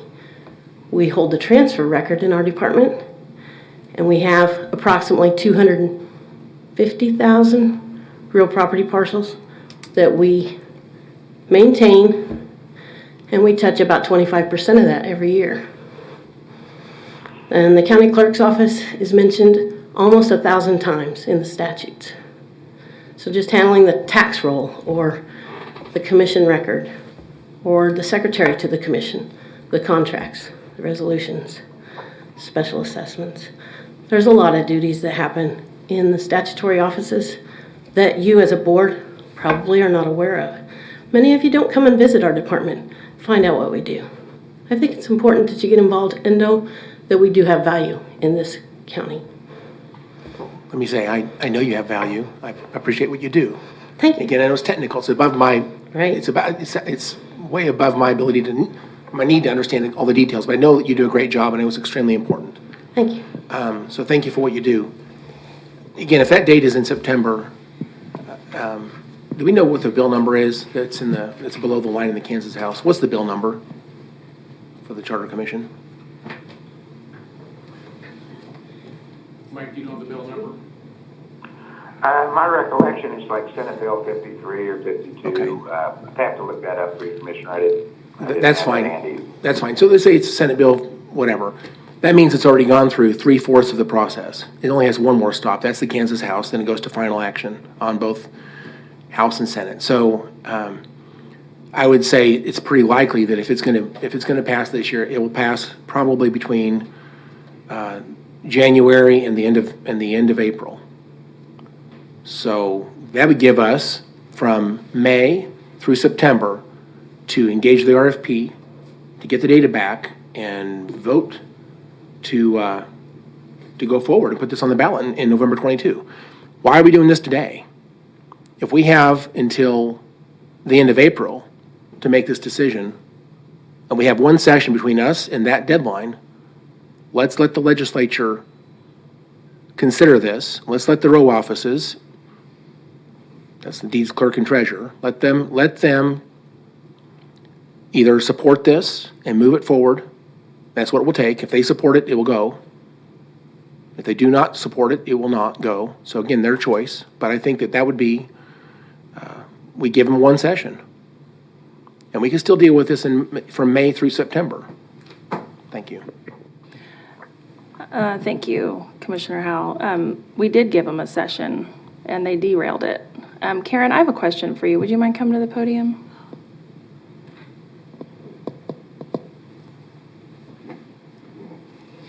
You know, this is a pretty important topic that we're having today that affects elected officials.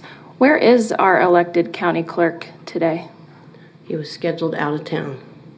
Okay. Sorry, we didn't know this was coming up. Okay. So maybe we need to have this conversation again so we can have all our elected officials that this impacts. This is a pretty important conversation. I guess I'd like to hear from him, considering that, I mean, you're a county employee that's hired, right? You're appointed. So, okay, so do you think it's important that he's here to address this?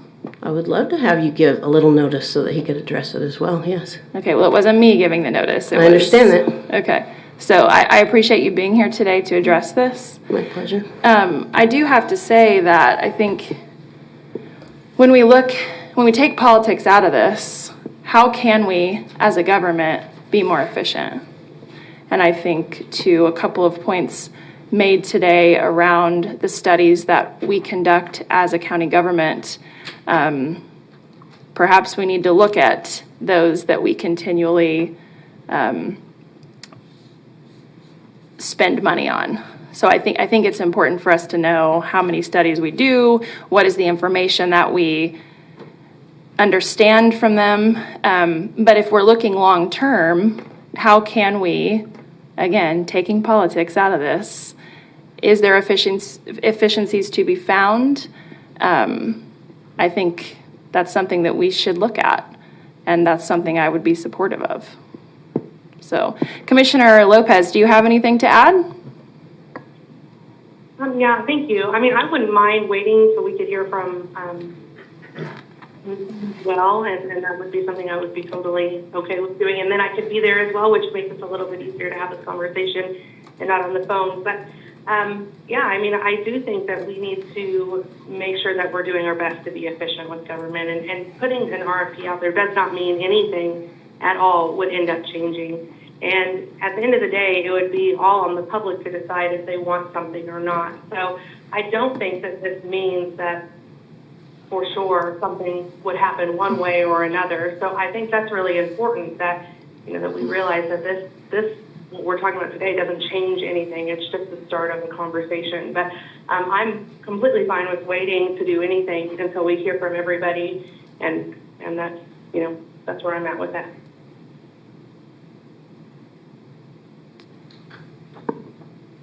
In looking at the calendar, and when you say wait, the 19th is next Tuesday. I believe we have commissioners out of town, so we're to the 26th. Let me get with Karen after the meeting, make sure the clerk will be in town on the 26th, but that would be the next available date in the staff that we could talk about this. You're saying the 19th? I believe you are Yeah. out of town. It'd be the 26th where we would bring this back. And Commissioner Lopez, are you in town on 26th of October? I'm going to be in Denver for that public health thing, but I can Zoom on, and that would be easier than just on the phone, which is fine. Okay. Okay. Is that agreeable with the three of you? Okay. So you can check calendars, make sure that that's good. It's a couple weeks' notice. Very good. Okay. Any other comments? Commissioner Dennis. Just briefly, again, I want to reiterate, if we delay 1 year, we actually delay 5 years. But the second thing, say that we let the legislature go ahead and pass the Charter Commission. Are we going to be back in this room then next year saying whether or not we should implement the Charter Commission if we have that? Because that's going to be the same exact question. If we come out of, and one is appointed, are we going to say, well, we don't want a Charter Commission now because they might look and they might find efficiencies, duplication, and cost savings, and that's all we're asking for today. So I don't know if we're going to be in the exact same position if we have a Charter Commission or not. I don't know what difference that's going to make between a RFP and a Charter Commission. Thank you. Commissioner Howell? Thank you, Madam Chair. Just two comments. So I would argue that the reason that the Charter Commission, we actually thought it was going to be non-controversial and fly right through, but it became controversial because of this misunderstanding exactly what power the BOCC actually had. That misunderstanding derailed this Charter Commission. And I think we've given this more thought. Again, I'll just say once again, I trust the Charter Commission more than I trust us. I'm willing to give up our power, concede that to a 25-member community-based Charter Commission. At the end of the day, it's not that I'm against RFPs. I think the RFPs create competition and generally bring forward the best, the lowest and best proposals. This is just down to the fundamental aspects of government. This is about representative government. And I love the fact that we have people who are providing these very, very critical services to the people that are selected by the people directly. I think that's extremely important. Otherwise, it becomes administrative. We've heard a lot this last year about Dr. Minz having rule of the people as an appointed official. It became extremely controversial. If you think that was controversial, we can do that 3 more times. I think this is, again, representative government is a key part of good government. I just want to stress that as much as I can. One thing I'd say is if we did pass Charter Commission, and they say they did convene and discuss these things, and they decided they want to go forward and put this on the ballot. They don't bring their decisions back to the BOCC. Their decisions go directly to the ballot, okay? Unlike an advisory board. An advisory board brings their findings back to the BOCC, and then we make decisions based on what we think is best after an advisory board does their work on it. But the Charter Commission's empowered to put things on the ballot directly. Doesn't bring it back to the BOCC. The question is, to Mike Papoon, if we vote to put this on the ballot in the gubernatorial 2022 general election, we would have a deadline to do that by September, it sounds like. But if the Charter Commission was to come together and discuss this as a Charter Commission, do they have the same deadline for getting this on the ballot in a gubernatorial 2022 election, or do they have some other way to get this on the ballot at another time of, another year, for example? Are they held to the same 2022 general election to make a change? Commissioner Howell, I don't believe they are bound by the same deadline, but I will have that answer to you before we address this again. I need to look back at the Charter Commission and see how Johnson County did it to see if they use that same time frame. But I'm not sure that they're bound by the same 2022 general election. So if that's true, then, and I agree with you, I think that's true as I've read about this. So we have a 5-year delay if we don't have a Charter Commission. If we just choose not to do this today and we give you another year, it's a 5-year delay if the BOCC does it. But if the Charter Commission does it, if what Mike said is true and what I believe is true, the Charter Commission can do this in 2023, potentially, or whatever year they want to do it. So, again, there was misunderstanding last session that caused this to derail. It's at the 4th stop in the process. It sits below the line in the Kansas House. It could pass very easily.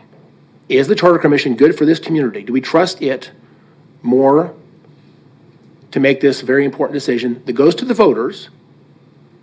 Or do we want to let 3 commissioners make this decision on behalf of the people? It changes county government forever. So I think, again, my opinion is the Charter Commission is a safety net. It's a great filter to make sure we're moving in the right direction. And I would love to see the Charter Commission be established, and we have time this next session to have that debate, and I think it should go forward, in my opinion. Thank you, Madam Chair. Before you ask that question, so Mr. Papoon, can you explain, if my recollection is right, we already have a Charter Commission. It's just made up of Johnson County members. Is that correct? Yes, Chairman. Yes, Commissioner Cruz. We have a Charter Commission right now, but it would be made up of all Johnson County representatives, which would be problematic.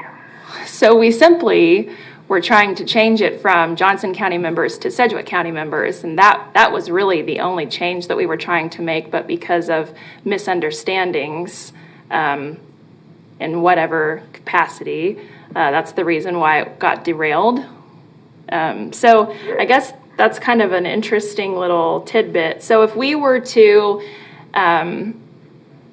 so what is the passage now? I mean, if we already have one that's Johnson County members, I mean, it absolutely makes no sense. I'm not saying that we should do that, but could we enact it now? Well, yeah, we could ask it. In fact, they're in session right now. We could ask the current Johnson County Charter Commission if they want to come down and weigh in on our state of government. Again, it's kind of ludicrous, but it points out makes a very good point that you're making, is that all we were asking from the legislature last year was a technical change. It was ridiculous, and both you and Commissioner Dennis made that very clear to the different committees, and somehow this still got derailed and just didn't make any sense at all. But Okay, so if it's already enacted that we have a charter commission based out of Johnson County, how can the Sedgwick County Commissioners be in charge? Well, I mean, we would have to bring the Charter Commission and the Johnson County Charter Commission into effect down here, and they would have to agree to do it. I mean, there would be some impetus on our part to get that process started, which of course we're not going to do, but I guess I don't know where you're going with this commission. Well, I'm just wondering, I mean, if it's already a part of, I guess I'm not making the connection between it already being enacted with Johnson County members. We were trying to change it to Sedgwick County members. What's the difference? I mean, I gather it's two obviously different communities, but if it's already in place with Johnson County members, how do we not have to utilize them?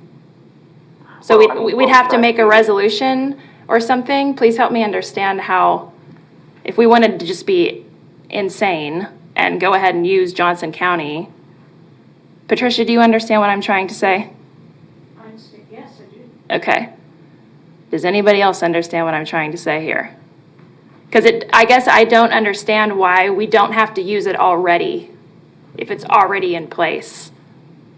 Well, I don't think we have to ask. I don't think there's any legal requirement for us to have the Charter Commission weigh in on county government without commission authority to do that.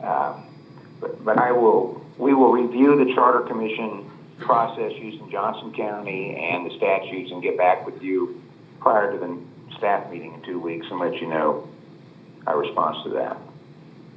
Okay, I'm just trying to understand the full breadth of all of this, since it seemed like it was a simple change, but because of whatever reason, it didn't pass. So, Commissioner Dennis. Thank you. I'll ask the Register of Deeds one question, and I'll ask our new treasurer one question, and unfortunately I can't ask Kelly, but we can next time. Okay. My one question is, will you go to Topeka in January and testify in favor of the Senate bill? For the Charter Commission? Yes. Yes. Okay. And yes, I'd like to say something too, just to go back on that. Not knowing a lot about Charter Commission or anything like that, all of that was new to me. When I did watch the testimony, and this is honesty, and seeing that there's a possibility of eliminating our positions, it was kind of shocking to hear it. And I guess for me, I wish there had been, if I could go back and maybe make a change, some kind of dialogue, like come down and talk to our departments and say, hey, we're getting ready to go up there to Topeka and we're going to be testifying and trying to get a Charter Commission change from Johnson to Sedgwick. It's a minor change, and say, this is a Charter Commission that could eliminate your positions as an elected and make it under the county manager. Some kind of dialogue would have been nice. And I think that's where a lot of the confusion started. If maybe there had been a sit-down conversation with us before that happened, I think a lot of things would have been different in the beginning. So that's but just to respond to that, our legislative platform is totally in the open. Right. And I understand that too, but a lot of times, a lot of us are not, we're busy doing our jobs, we're not looking at the same things that you're looking at. So again, a lot of times it's better to have that dialogue, especially if it's going to affect a specific department. Just to say, have a conversation, like you and I sitting down and talking about it before I'm watching it, and watching a testimony that affects, this position that I'm in right now. And not just specifically me, but just in general, these elected positions. I didn't even know anything about a Charter Commission until I watched that testimony being made. But so my point is that every step along the way, when we're developing a legislative platform, that it is open. We vote on it in the open. Anyone can come up and try and add things to our legislative platform. So we've never kept anything secret from anyone. Yeah, and maybe that's true, but I still think a one-on-one dialogue when it is affecting a specific department would have been nice to have, instead of seeing it in Topeka. But that's my opinion on that. Okay, well, if this moves forward, why, I look forward to your testimony. Okay. And Ms. Bailey, All right. I ask you the same question. Will you go to Topeka and testify in favor of a charter commission? I would say yes. Being brought up to date as to what has happened in the past and listening to the reasonings for the need for the Charter Commission, I would absolutely go to Topeka and testify in favor for it. Okay, thank you. That's all my questions. Thank you. You know, I guess to me, this was a pretty simple change from Johnson to Sedgwick. And so if there was confusion, you know, just like we've been communicating via Messenger, I mean, we could have, you know, you could have called me and been like, hey, what's up with this? And we could have had that dialogue. So I agree. Sitting from my chair, it wasn't, there's already a charter commission. If we wanted to, as 3 commissioners, say, let's enact Johnson counties, Mike Papoon, we could do that, right? Would we want to? No. But we could. So we already have one. We just have the wrong members that are in play. So when you think about it, I don't know how it got diluted, but it was a simple change from one body of people to another body of people. There was no talk about, other than what could possibly be done, but we could do it now without it. So it seems like, I mean, I get it. Let's have a better dialogue about this, but to say that, you know, I mean, it's 2 ways, right? It's 2 ways. Commissioner Howell. Thank you, Madam Chair. So I think even if Charter Commission was to pass, this is a good question for Mike Papoon. If we get the Charter Commission legislation to pass, does the BOCC still have the right to vote directly and not use the Charter Commission on one of these restructuring proposals? Yes, you mean many of the same things the county commission could vote on without the use of the charter commission. Right. That's what you're saying, Commissioner. So I think the answer to the question from Commissioner Cruz earlier was we could choose to use Johnson County's Charter Commission. We're not obligated to do that. We're not obligated to use a Sedgwick County Charter Commission, for that matter. We still have our power as a board to make these decisions and hand these out to the voters directly without using the Charter Commission. So the answer to that question is it creates an option. So we're not losing the option to do this directly. So why would we not push for Charter Commission passage? Because again, even if it passes or doesn't pass, it doesn't take the other option away. It just creates a second option. So that makes a lot of sense. And back to the question that Ms. Buckingham was answering a moment ago. There was a question given by the legislature to the person providing testimony from the county. How would you use this? I was standing there in the room. And the answer was, well, we might want to do what Johnson County did. Let's get rid of the row offices and put it under the administration of the county manager. When that answer was given, that was false. Okay. All right. Please let me speak. That was alarming. I think that was alarming at that moment. That was a realization that this is an option, that this is how this could be used. I think at that moment it was not really fully understood by everyone that we have those options without the Charter Commission. And it was also very understood by us, and maybe not by everyone, we didn't have any intention to do this for real. This was just an answer to the question on how it might be used as a way that could be done. Now, there was no intention by anybody that I'm aware of to do that for real. That was just an answer to the question. But that answer that was the moment that caused this thing to hit a brick wall. And it stopped right then. So please tell me your thoughts, Commissioner Dennis. That's fine. But that's when I was there in the room when this happened. Thank you. Thank you. Okay. And with that, we will reconvene and we will have a conversation again in a couple of weeks about this. That's what we're doing. We're talking about it. And I think that nothing is set in stone. This is obviously a hot topic of conversation, and I hope that we can sort of come to an agreement around what's best for the county. So I think with that, Mr. Manager, do we have any other? That was it. Okay, does anybody have anything else they'd like to add? I do have one question. Okay, Commissioner Howell. Thank you, Madam Chair. Just a question. Since we went through this pandemic and back all last year, there were times where I had COVID in October, for example, and I appreciated the accommodations that the county made for me to be a participant in our meetings here. And that's very nice. You know, up in Congress, they actually have to be present to conduct business. They actually have to vote in person. And I believe the same thing is true for our state legislature, that they have to actually be in the room to vote on items.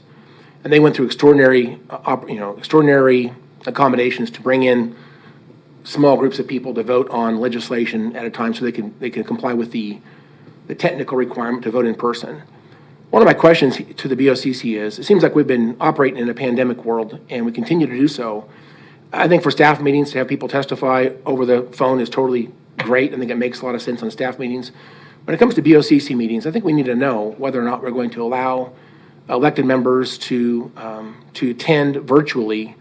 And that's a mode we want to be in from this point forward, regardless of the pandemic. We might make those accommodations permanent as a way to conduct business, or are we going to kind of go back to the idea that we have to be in person to have a quorum and in person to vote for items that come before the county commission? Let me answer that question two ways, Commissioner. First of all, the staff works for the commission, and if the commission wants to do business that way, we will do everything that we can to make that technically available. Mike, the second part of the question would be, legally, do you see any ramification to having a commissioner vote? And just to add on to what Commissioner Howell was saying, we had a state of emergency in the state of Kansas, which has expired. I think we might still be under a county state of emergency, but if you took those factors away, the ability of a commissioner to vote remotely, Mike, do you have a legal opinion of that? Yeah, I mean, even prior to the pandemic, COVID-19, any of that, the Kansas Open Meetings Act allows commissioners or members of a governing body to participate virtually or remotely, as long as it's contemporaneous and everybody, we have a quorum. You can allow a quorum in that manner, and you can allow for a valid vote by commissioners that are doing it remotely. So that can be done anyway. Whether the commissioners by a majority of commissioners can restrict that right that you have right now, I'd have to check into. It very well could, by policy, just decide that commissioners have to be present to vote, but there's certainly not, regardless of the pandemic, there's no requirement right now that you have to be present to vote. Okay, I think a legal review of what the options are would be nice to know legally what we can or cannot do, and then if we want to make by policy make a when we're not in a state of emergency, if we want to require in-person attendance and in-person voting, I think that's something we should talk about and potentially establish that policy, because I think right now we're kind of in this idea that the virtual seems to be almost normalized at this point, and I don't know that I like that form of government. Generally, I think we should accommodate in an emergency like we have been, but I think there's a point where we need to actually be in attendance in our chambers and actually see each other face to face for us to interrelate with making policy. So that's my personal opinion. I'll continue thinking about that, but Mike Bapoon, if you'd be willing to just look at the legal requirements, what are the options, what can we do or what do we have to do, that would be nice to know that information. My comment to this is we are a changing society. The makeup of this commission is no longer what it has been in years past. We have two mothers up here raising children that don't always allow us to have the same schedules as other folks. And if we need to be virtually to attend to our children because no one is able to do that, I believe that we should be able to accommodate those requests. There is no reason why we can't still participate in the same manner just because we're not face to face. And I think that just last week, we gave $150,000 to the Greater Wichita Partnership for the Future of Work. I would like to understand maybe how that would accommodate a changing workforce, how single parents, both male and female, have to arrange schedules to take care of children, or ailing parents. So I think it's important that we be cognizant of the way that this world is changing, and not every single person who sits up here on this bench is married with a spouse. So that is my response to that. I don't know, Commissioner Lopez, if you have something else to add? I mean, yeah, I completely agree with that. I think we should be trying to do everything we can to be able to accept individuals who want to run for these offices, knowing that not everybody is able to have the same flexibility as other people. I mean, today is a perfect example. My son had surgery yesterday. I'm a single parent. I can't leave him by himself at 8 years old to watch himself. He's in tremendous pain because I have to be at the staff meeting. But I can be here on the phone or virtually and still have the same conversations with him as I could if I was in the room. And so I do think that there are some things that there are sensitivities that you wouldn't want to be there. But in many ways, I don't think that that's going to be something that would prohibit people from voting on something. Like last week's meeting, I could have done remotely and it would have been perfectly fine. There was nothing that was a big controversy that would be something we would have to really dig into. And I think it's important that we realize that not everybody has the same situations. And if we limit what people can do, then that limits the people who think that they can run for these. And we should be talking to everybody, regardless of their background or where they stand in life, that they can run for these offices. And I think that kind of mindset limits the availability of people to run for these seats and to have these discussions. So I do think this is the way our future is going. I mean, we've seen such a stark change in the last 2 years with COVID. We're never going to be back to normal like it was before COVID, and that's just the reality of it. So we have to be able to adapt and grow and see that our future is going to look different and not fight that, because that just hurts everybody in the long run. So I don't agree with that, and we can agree to disagree, and that's perfectly fine. But I would disagree. Thank you. And Tom, I hope that with the Lead for Kansas fellow who is now looking into diversity, equity, and inclusion, specifically how the changing landscape of employees who enter this line of work or who consider running for public office, how that, we can make it more inclusive of everyone. I hope that can be a part of that discussion. So I would appreciate that being addressed.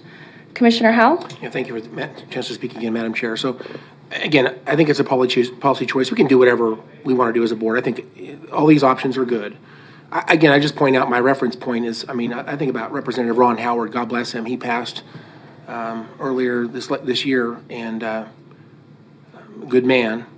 But there was a lot of really important votes on veto day up in the legislature, and he made the track up to Topeka to be in the chambers to help with helping veto a number of bills. And I know that was hard for him to do that, but he felt that was extremely important to fulfill his duty and be present. And I know there's been people in Congress, for example, that have been very ill, that have made the effort to be in the chambers to make those votes. A few years ago, we changed our quorum from 4 to 3. I didn't agree with that at the time. I still don't really agree with that. But I guess I would just say, if we're going to continue to allow virtual attendance and quorum of a quorum with people who are not physically present, then maybe we ought to go back to the quorum of 4. That just ensures we've got more diversity of discussion, and people's representatives are actually able to participate. But I think a quorum of 4 would be better to do business than a quorum of 3. And I didn't agree with that change at the time, but if we're going to allow for virtual attendance, that's certainly a choice we can make. I think we should go back to a quorum of 4. So I think we ought to pick what side we want to be on. If we want to have a quorum of 3, I think that in-person attendance and in-person requirements to vote and pass policy is necessary. And there's something about being in person that it provides, if you will, you can see the nonverbal language, you can see, someone gets upset or whatever, you can see those types of things when you're in person. but you don't pick that up necessarily when you're online. So I think again, it's important that we interact personally. But anyway, I'm certainly willing to look at making accommodations for situations like that have come up in the past. I think during COVID, it was certainly necessary. I just raised the question whether we should continue that or not. So we've seen a lot of attendance by phone, and unfortunately, I don't think the conversation has been as robust. It's hard to engage people through virtual communication. So anyway, just something I wanted to raise. I'm open to either idea, but if we were going to continue the virtual, I'd like to go back to Quorum of 4. Thank you. I think that's all today. What a robust conversation we have had. I think we are adjourned.